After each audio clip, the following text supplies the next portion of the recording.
ദൈവതിരുനാമത്തിന് മഹത്വം ഉണ്ടാകട്ടെ. പ്രിയപ്പെട്ട ശാലോം പ്രേക്ഷകരെ, ഏവർക്കും ക്രിസ്തുയേശുവിൻ്റെ ധന്യനാമത്തിൽ സ്നേഹവന്ദനം.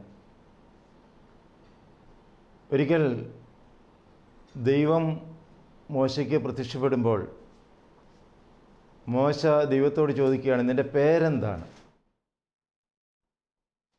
ദൈവം പറഞ്ഞ മറുപടി, ഞാനാകുന്നവൻ ഞാനാകുന്നു. ഒരു വിചിത്രമായ മറുപടിയായിട്ട് ഒരുപക്ഷെ നമുക്കിത് തോന്നിയേക്കാം.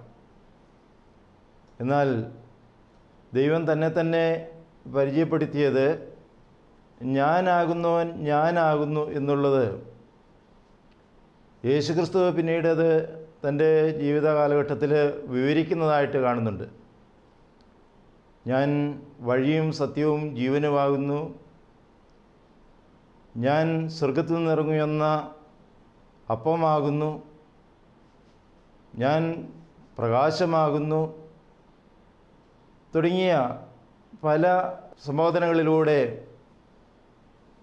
യേശുക്രിസ്തു ഈ ഞാനാകുന്നവൻ ഞാനാകുന്നു എന്നുള്ള പേരിൻ്റെ അർത്ഥം വ്യാഖ്യാനിക്കുന്നതായിട്ട് നമുക്ക് കാണാം. ഞാൻ സത്യവും വഴിയും ജീവനുമാകുന്നു എന്നുള്ളത് യേശുക്രിസ്തു തന്നെ പരിചയപ്പെടുത്തിയ ദൈവിക വെളിപ്പെടുത്തലായിരുന്നു. എന്താണ് സത്യം പലപ്പോഴും നമ്മൾ അന്വേഷിക്കാറുണ്ട്. എന്നാൽ സത്യത്തെ കണ്ടെത്തുവാനായിട്ട് സാധിക്കാറില്ല എന്നുള്ളത് ഒരു വാസ്തവമാണ്. യേശുക്രിസ്തുവിനെ വിസ്തരിക്കുന്നതായ സമയത്ത് പീലാത്തോസിൻ്റെ മുമ്പാകെ യേശു താൻ സത്യത്തിൻ്റെ വക്താവാണെന്ന് വെളിപ്പെടുത്തുന്നുണ്ട്. അപ്പോൾ പീലാത്തോസ് യേശുവിനോട് ചോദിക്കുകയാണ്, എന്താണ് സത്യം? യേശുക്രിസ്തു പറയുന്ന മറുപടി, സത്യം നിൻ്റെ മുൻപിലിരിക്കെ നിനക്കത് മനസ്സിലാക്കുവാനായിട്ട് സാധിക്കുന്നില്ല എന്നുള്ളതാണ്. പലപ്പോഴും സത്യത്തിൻ്റെ മുമ്പിൽ നാം ആയിരിക്കുന്നെങ്കിലും സത്യത്തെ മനസ്സിലാക്കാൻ പറ്റാതെ പോകുന്നതാണ് നമ്മുടെ അനുകൂലത്തിൻ്റെ ഏറ്റവും വലിയ അപകടം എന്ന് ഞാൻ പറയും. എന്താണ് സത്യം എന്ന് ചോദിച്ചു കഴിഞ്ഞാൽ, ദൈവമാണ് സത്യം എന്ന് കണ്ടെത്തുവാനായിട്ട് നമുക്ക് സാധിക്കണം.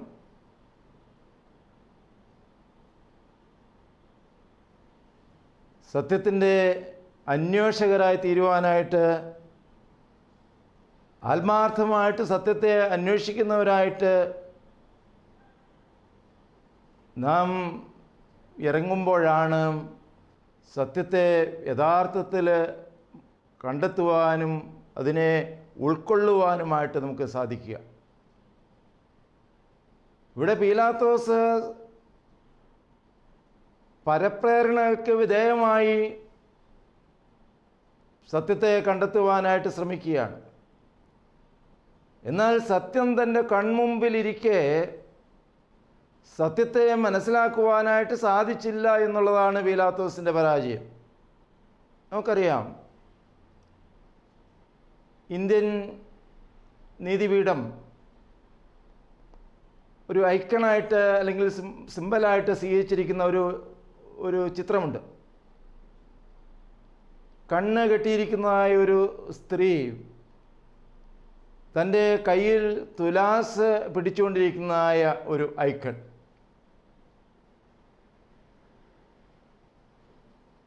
അമേരിക്ക സമാനമായ ഒരു പ്രതിമ അവരുടെ സ്വാതന്ത്ര്യത്തിൻ്റെ സന്ദേശമായിട്ട് ഈ ചിത്രം തന്നെ സ്വീകരിക്കുന്നതായിട്ട് നമുക്കറിയാം. അതായത് കണ്ണടച്ച് സത്യത്തെ മനസ്സിലാക്കുവാനായിട്ടുള്ളതായ ഒരു അന്വേഷണം. പീലാത്തോസ് സത്യം മുമ്പിൽ നിൽക്കെ സത്യത്തെ കണ്ടെത്തുവാൻ സാധിക്കാതെ വന്നുവെങ്കിൽ പീലാത്തോസിൻ്റെ ഭാര്യ ഉറങ്ങിക്കിടന്നപ്പോൾ ഈ സത്യത്തെ കണ്ടെത്തുകയും തൻ്റെ ഭർത്താവിൻ്റെ മുമ്പാകെ ആ നീതിമാൻ്റെ കാര്യത്തിൽ ഇടപെടരുത് എന്ന് വെളിപ്പെടുത്തുകയും ചെയ്യുന്നതായിട്ട് കാണുന്നു. അപ്പോൾ ഉറങ്ങിക്കിടന്ന പീലാത്തോസിൻ്റെ ഭാര്യയ്ക്ക് സത്യത്തെ ഉൾക്കൊള്ളുവാനായിട്ട് സാധിക്കുന്നു. കൺമുമ്പിൽ നിൽക്കുന്ന സത്യത്തെ മനസ്സിലാക്കാൻ പറ്റാത്തതായ പീലാത്തോസിൻ്റെ അവസ്ഥ. പ്രിയമുള്ളവരെ, പലപ്പോഴും ഈ ഒരു അവസ്ഥയാണ് നമ്മുടെ ജീവിതത്തിലും സത്യം കണ്ടെത്തുവാൻ പറ്റാതെ വരുന്നത് എന്ന് മനസ്സിലാക്കുവാനായിട്ടിടയാകണം. പലപ്പോഴും സത്യം കണ്ടെത്തുവാനായിട്ട് സാധിക്കാതെ വരുന്നത് നമ്മുടെ മുൻവിധികളാണ്, അല്ലെങ്കിൽ പരപ്രേരണകളാണ്. എന്നാൽ യഥാർത്ഥത്തിൽ നിഷ്കളങ്കതയോടെ സത്യത്തെ അന്വേഷിക്കുവാനായിട്ട് സാധിക്കുമ്പോൾ സത്യത്തിൻ്റെ വാക്താക്കളാകുവാനായിട്ട് നമുക്ക് ഇടയാകും.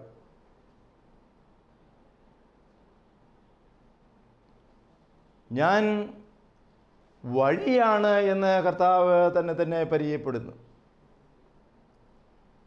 സാധാരണ നമ്മൾ യാത്ര പോകുമ്പോൾ അപരിചിത സ്ഥലങ്ങളിലെത്തുമ്പോൾ വഴി ചോദിക്കുന്നവരാണ്.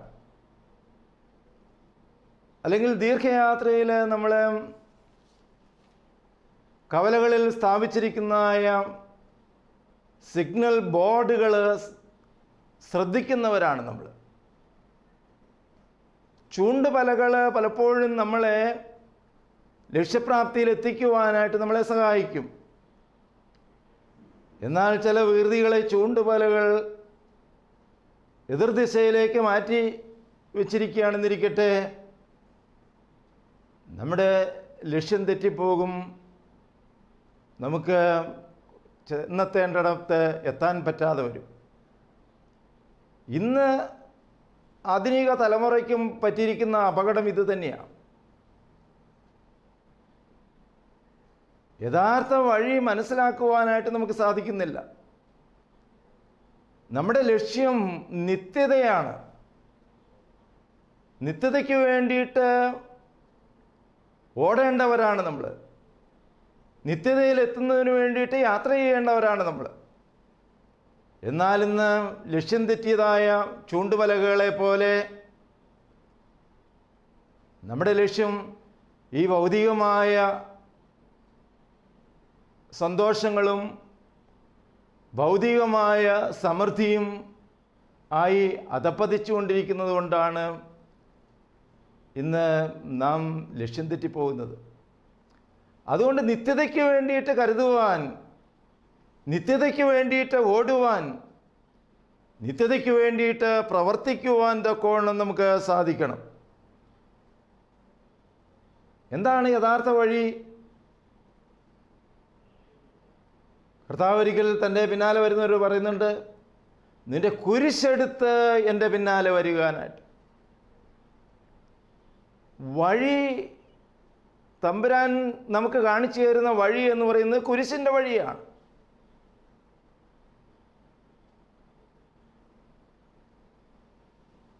ആത്മീയ ജീവിതത്തിൽ നമ്മൾ സാധാരണ ഉപയോഗിക്കുന്ന ഒരു പ്രയോഗമുണ്ട്, വഴിപാട് കഴിക്കുക എന്ന്.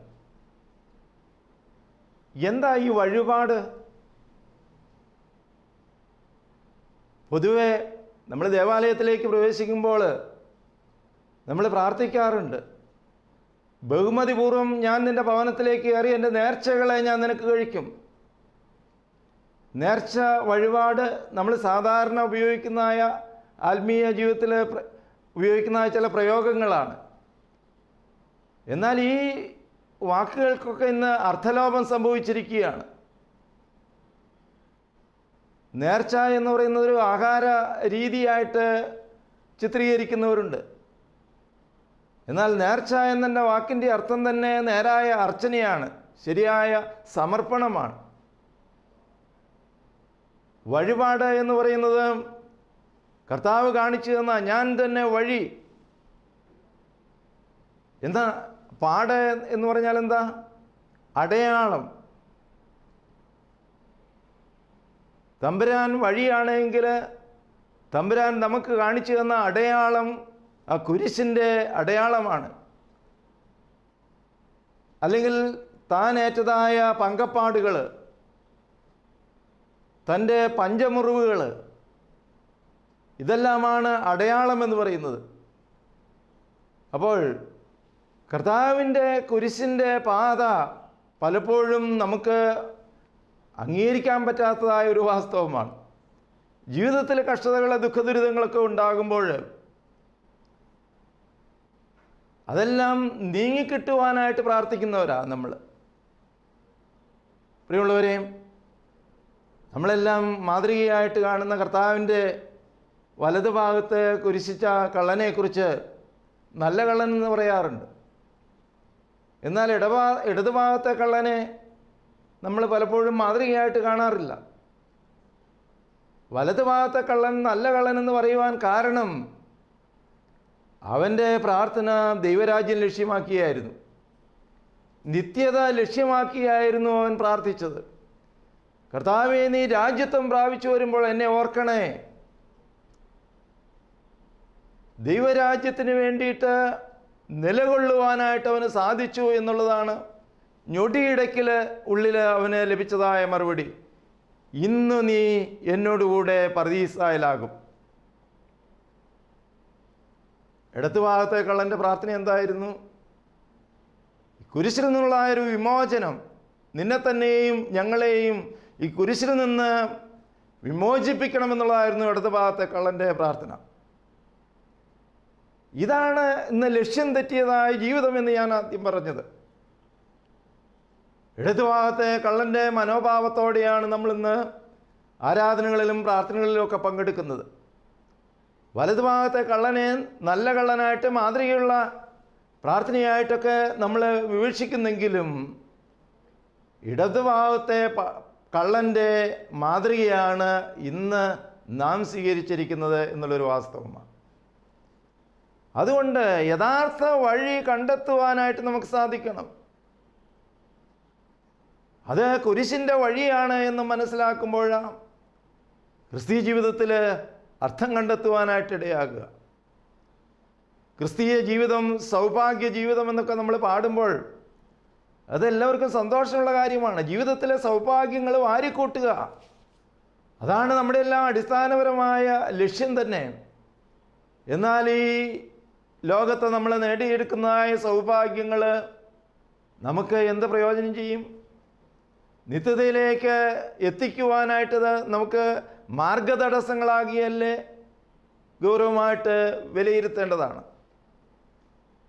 പ്രിയമുള്ളവരെ, അതുകൊണ്ട് യഥാർത്ഥ വഴി കുരിശിൻ്റെ പാതയാണ് എന്ന് കണ്ടെത്തുവാനായിട്ട് സാധിക്കണം. കർത്താവ് പറയുന്നു, ഞാൻ ജീവനാണ്.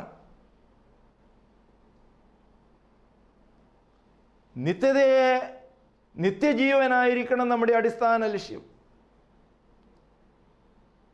നമുക്ക് രോഗങ്ങൾ വരുമ്പോൾ, നമ്മുടെ ആരോഗ്യം ക്ഷയിക്കുമ്പോൾ പലപ്പോഴും നമ്മൾ പിറുപിറുക്കാറുണ്ട്.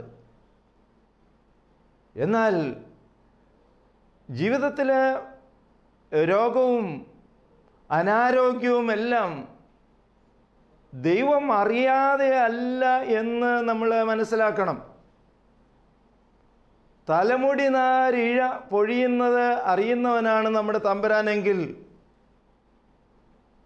നമ്മുടെ ജീവിതത്തിൽ നാം നേരിടേണ്ടി വരുന്നതായ ഗുരുതരമായ രോഗങ്ങൾ,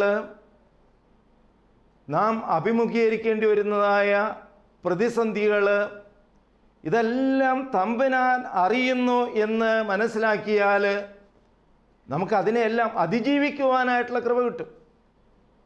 ഞാൻ ഓർക്കുകയായിരുന്നു, ധ്യാനത്തിൽ വരുന്ന ഒരു മകള് ധ്യാനമൊക്കെ കഴിഞ്ഞപ്പോൾ അവൾക്ക് ഒരു തരത്തിലും മുഖത്തിനൊരു പ്രസാദം കാണുന്നില്ല.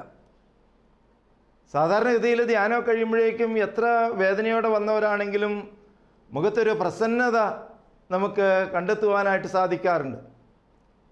അതാണ് ആ ധ്യാനത്തിൻ്റെ വിജയമായിട്ടും ആ ധ്യാനം അവരെ സ്പർശിച്ചു എന്നുള്ളതും നമ്മളെ മനസ്സിലാക്കുന്നത്. ഈ മകളുടെ മുഖത്ത് ഈ ദുഃഖം കണ്ട് ധ്യാനം കഴിഞ്ഞപ്പോൾ ഞാൻ ചോദിച്ചു, എന്ത് പറ്റി മോളെ, നിൻ്റെ മുഖത്തിനൊരു സന്തോഷമില്ലല്ലോ? അവൾ പറയുമായിരുന്നു അവളുടെ ഗുരുതരമായ രോഗത്തെക്കുറിച്ച്. അവളുടെ കിഡ്നി ട്രാൻസ്പ്ലാന്റേഷൻ നടത്തണമെന്ന് ഡോക്ടർ പറഞ്ഞിരിക്കുന്ന പശ്ചാത്തലത്തിലാണ് ആ മകൾ ധ്യാനത്തിന് വന്നത്. ഞാൻ ആ കുട്ടിയോട് പറഞ്ഞു, ഇത് തന്നെ, തലമുടി നാരിഴ പൊഴിയുന്ന പോലും അറിയുന്നവനായ കർത്താവ് നിൻ്റെ ഈ രോഗത്തെ അറിയുന്നു.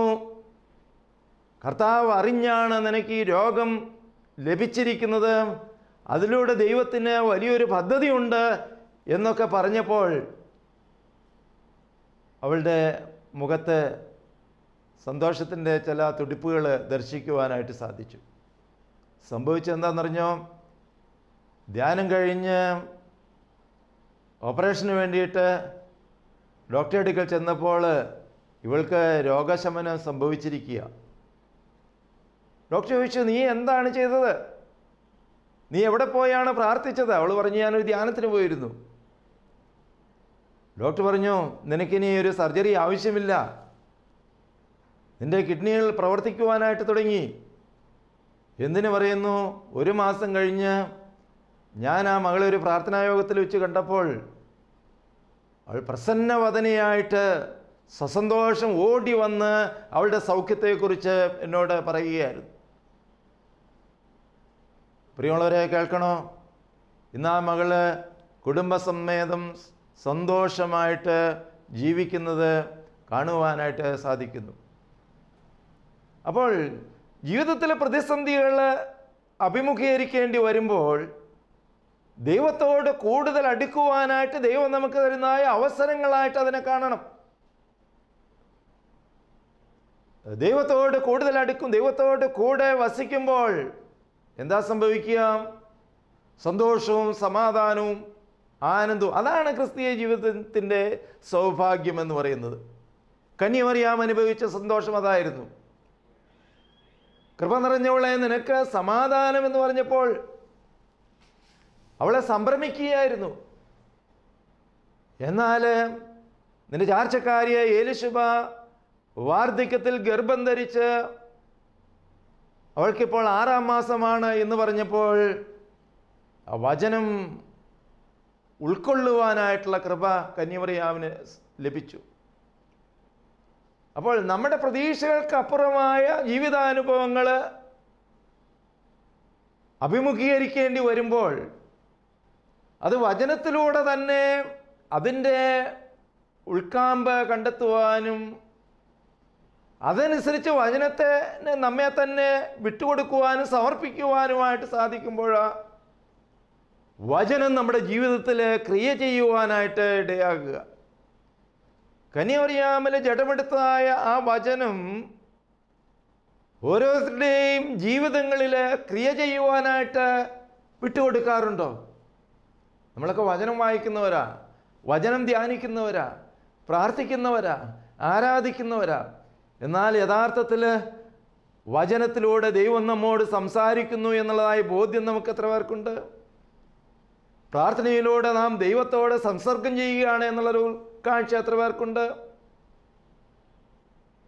ആരാധനയിലൂടെ ദൈവം നമ്മുടെ ജീവിതങ്ങളിൽ ഇടപെടുന്നു എന്ന് മനസ്സിലാക്കുവാനായിട്ട് നമുക്ക് സാധിക്കാറുണ്ടോ? ഈ മേഖലകളിലാണ് നമ്മൾ പരാജയപ്പെടുന്നത്. അതുകൊണ്ടാണ് പ്രാർത്ഥന, ആരാധന, തിരുവചന ധ്യാനം ഒന്നും നമുക്കൊരു അനുഭവമാകാതെ വരുന്നത്. പ്രിയമുള്ളവരെ, നമ്മുടെ ജീവിതത്തിൽ നിത്യത ലക്ഷ്യമാക്കിയുള്ള നമ്മുടെ ജീവിതത്തിൽ അതിനുള്ളതായ വഴിയാകാരങ്ങളാണ് ഇതെന്ന് നമ്മൾ മനസ്സിലാക്കണം. വിശുദ്ധ ബലി അർപ്പിച്ച സമാപന വാക്യങ്ങൾ ഇതാണല്ലോ: വഴിയാകാരങ്ങളോടെ സമാധാനത്താലെ പോകുവിനെന്ന്. അപ്പോൾ നിത്യതയിലേക്കുള്ള യാത്രയിൽ വഴിയാകാരങ്ങൾ കരുതിക്കൊള്ളുവാനും ആ വഴിയാകാരങ്ങളെ നമ്മുടെ നിത്യതയിൽ എത്തിക്കുവാനും തക്കവണ്ണം കരുതലോടെ ശ്രദ്ധിക്കേണ്ടവരാണ് നാം. ഇന്ന് ആ മേഖലയിലാണ് നമുക്ക് പരാജയം സംഭവിക്കുന്നത്. ഇന്ന് പ്രാർത്ഥിക്കുവാനായിട്ട് സമയമില്ല, ആരാധിക്കുവാനായിട്ട് നമുക്ക് സാധിക്കുന്നില്ല, തിരുവചനം ധ്യാനിക്കുവാനായിട്ട് നമുക്ക് താല്പര്യമില്ല. പിന്നെ എങ്ങനെയാണ് നിത്യതയിൽ എത്തുവാനായിട്ട് ഇടയാക്കുക? എന്നാൽ നമുക്കൊരു രോഗം വരുമ്പോൾ നമ്മൾ പതറിപ്പോകും. എത്ര പണം മുടക്കിയാണെങ്കിലും ചികിത്സിക്കുവാനായിട്ട് നമ്മൾ തയ്യാറാകും. എന്തിനാ? ഈ ജീവൻ നിലനിർത്തുവാനായിട്ട്. എന്നാൽ ഈ ജീവൻ ദൈവം നമുക്ക് തന്ന ദാനമാണ് എന്നും ഈ ജീവൻ നിത്യജീവനിലേക്ക് എത്തുവാനായിട്ട് ദൈവം നമുക്ക് തന്നിരിക്കുന്ന അവസരമാണ് എന്നും കണ്ടെത്തുമ്പോഴാ ജീവിതം അർത്ഥപൂർണമാകുക. അതുകൊണ്ട് മോശയ്ക്ക് ദൈവം വെളിപ്പെടുത്തിയതായ ഞാനാകുന്നു എന്ന ദൈവനാമം അക്ഷരാർത്ഥത്തിൽ ദൈവം സമസ്തവുമാകുന്നു എന്നുള്ളതായ കണ്ടെത്തലേക്ക്, ഞാൻ സത്യമാകുന്നു, ഞാൻ വഴിയാകുന്നു, ഞാൻ ജീവനാകുന്നു, ഞാൻ പ്രകാശമാകുന്നു, ഞാൻ ജീവൻ്റെ അപ്പമാകുന്നു എന്ന് വേണ്ട, സമസ്തവും ദൈവം തന്നെയാണ് എന്നുള്ളതായ ഒരു ബോധ്യത്തിലേക്ക് ദൈവത്തിൻ്റെ പരിശുദ്ധാത്മ നമ്മെ നയിക്കട്ടെ എന്ന് പ്രാർത്ഥിക്കുകയും ആശംസിക്കുകയും ചെയ്യുന്നു. പിതൃപുത്ര പരിശുദ്ധാത്മാവാൻ ദൈവമേ, ഞങ്ങൾ നിന്നെ സ്തുതിക്കുന്നു, ആരാധിക്കുന്നു, മഹത്വപ്പെടുത്തുന്നു. കർത്താവേ, ഇന്ന് കേട്ട വചനങ്ങൾക്കായി സ്തോത്രം. നാഥ, കേട്ട വചനങ്ങളിലൂടെ ഞങ്ങളുടെ ജീവിതങ്ങളിൽ ഇടപെടണമേ എന്നതിനോട് ഞങ്ങൾ പ്രാർത്ഥിക്കുകയാണ്. സത്യം കണ്ടെത്തുവാൻ തക്കവണ്ണം നീ ഞങ്ങളെ അനുഗ്രഹിക്കണമേ എന്ന് പ്രാർത്ഥിക്കുന്നു. കണ്ണ് കെട്ടിയുള്ളതായ സത്യം, അതായത് നീ തന്നെ ദൈവം എന്നുള്ളതായ ഒരു ബോധ്യത്തിലേക്ക്, ദൈവം സത്യമാകുന്നു, ദൈവമാകുന്നു വഴി, ദൈവമാകുന്നു ജീവൻ, ഈ ഒരു ഉൾക്കാഴ്ചയിലേക്ക് ഈ ചിന്തകളെ ഞങ്ങളെ നയിക്കുവാൻ തൊക്കൊണ്ട് നീ സഹായിക്കണമേ എന്ന് പ്രാർത്ഥിക്കുന്നു. കൃപകൾക്കായി സ്തോത്രം, അനുഗ്രഹങ്ങൾക്കായി സ്തോത്രം. മാതാവേ, ശുദ്ധിവാന്മാരെ, ശുദ്ധികളെ ഞങ്ങൾക്ക് വേണ്ടി പ്രാർത്ഥിക്കണമേ. പിതാവിൻ്റെയും പുത്രൻ്റെയും പരിശുദ്ധ നാമത്തിൽ തന്നെ. ആമേൻ.